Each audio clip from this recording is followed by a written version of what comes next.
छोड़ा गोयंका और पोद्दार हाउस। जी हाँ, एक नई शुरुआत करेगी अपने बच्चे के साथ। जी हाँ दोस्तों, सीरियल ये रिश्ता क्या कहलाता है में आ चुका है धमाकेदार ट्विस्ट, जहाँ दोस्तों आप लोगों को देखने को मिलने वाला है कि एक तरफ मनीष जी ने तो डाइवोर्स पेपर भिजवा दिए हैं पोद्दार हाउस, तो वहीं अब पोद्दार हाउस में तो सभी को झटका लगता है, मगर संजय को कोई हैरानी नहीं होती। वो तो चाहता है कि इन दोनों का डाइवोर्स हो जाए। तो वहीं दूसरी तरफ अब आपको देखने को मिलने वाला है कि मनीष जी को बेस्ट रिस्पॉन्सिबल सिटीजन का अवार्ड मिलने वाला है। तो वहीं अब उस अवार्ड को देने के लिए कावेरी पोद्दार यानी कि दादी सा आने वाली है, और दादी सा उस अवार्ड से पहले मनीष जी के हाथ में रख देती हैं अपनी सैंडल। अब ऐसे में तो बवाल होना ही था, जहां मनीष जी चिल्लाकर बोलते हैं कि इनकी तो आदत है अपनी गलती दूसरों के सर मंड देना। तो वहीं अब हाथ आगे करके बोल रहे होते हैं मनीष जी, तो उसी वक्त अब अरमान उनका हाथ नीचे करता है, मगर मनीष जी के शरीर में इतनी जान ही नहीं बची कि भाई जैसे ही अरमान हाथ नीचे करता है वो नीचे ही गिर जाते हैं। जहां अरमान सॉरी सॉरी बोलता है और बोलता है कि मुझसे गलती से गलती हो गई, जहाँ पे अब अभीरा वो गुस्से में आ जाती है और कहती है कि मुझे पता है कि अरमान तुम मुझसे बहुत प्यार करते हो, मगर रिस्पेक्ट मेरी बिल्कुल भी नहीं करते, ना मेरी परिवार की करते हो। मैं एक बार को प्यार के बिगर रह सकती हूँ मगर रिस्पेक्ट के बिगर नहीं। तो अभी उसी रिस्पेक्ट के साथ अभीरा अपने बीनानू के साथ वहां से चलती बनती है, जहाँ पर अभीरा तो टूट ही जाएगी। तो वहीं दोस्तों हम आपको बता दें, बीनानू के कम कांड नहीं है, यहाँ पे अभीरा को बिना बताए पोद्दार हाउस डाइवोर्स के पेपर भिजवा दिए। तो वहीं अब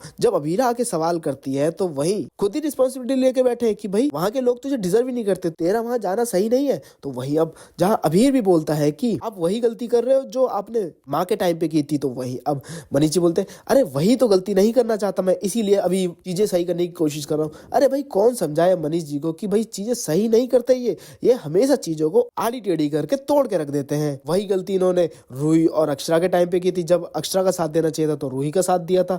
तो जब अभीरा का साथ देना चाहिए, अभीरा का रिश्ता बचाना चाहिए, अब ऐसे में वो अभीरा का रिश्ता तोड़वाने पे तुले हुए हैं, जहाँ पे बार बार अभीरा को एहसास दिलाया जा रहा है क्या तू अरमान के धोखे को कभी भूल पाएगी, अरमान ने पहले भी धोखा दिया था। तो वहीं अब अभीर भी मनीष जी के लक्ष्य कदम पे चलने लगता है और बोलता है कि इस बार अरमान धोखे की हैट्रिक लगाएगा, 2 बार पहले भी धोखा दे चुका है वो। यहाँ पे अभीरा वो तो डिसाइड कर चुकी कि वो अब उसे माफ नहीं करेगी। तो वही दूसरी तरफ अब अभीरा को कौन याद दिलाए कि जब कोई भी नहीं था अभीरा के साथ, यानी कि मनीष जी, अभीर और कोई भी घर वाला, उस वक्त अरमान उसके साथ खड़ा था। हाँ, वो जिस सिचुएशन में उसने शादी की वो सिचुएशन अलग थी, मगर अपने प्यार को दांव पे लगा के उसने शादी की। मगर जब अभीरा से प्यार हुआ उसने किसी के साथ फिर गलत नहीं किया, और यहाँ भी अरमान अपने भाई के लिए अपना रिश्ता दांव पे लगा रहा है ताकि उसके भाई का रिश्ता बच जाए। तो वही है दोस्तों, अभीरा तो हमेशा हमेशा के लिए छोड़ के जाने वाली है पोद्दार हाउस और गोयंका हाउस। यहाँ दोस्तों वापस मसूरी, जहाँ पे अब अभीरा ने डिसाइड कर लिया है कि वो यहाँ उदयपुर में रहेगी नहीं। तो वही दोस्तों सीरियल में आपको 5 साल का लीव देखने को मिलने वाला है, जहाँ आपको आगे की कहानी में देखने को मिलेगा कि अभीरा को एक बच्चा बिलखता हुआ नजर आता है जब वो मसूरी जा रही होती है वापस। अभीरा की हिम्मत गवाही नहीं देती,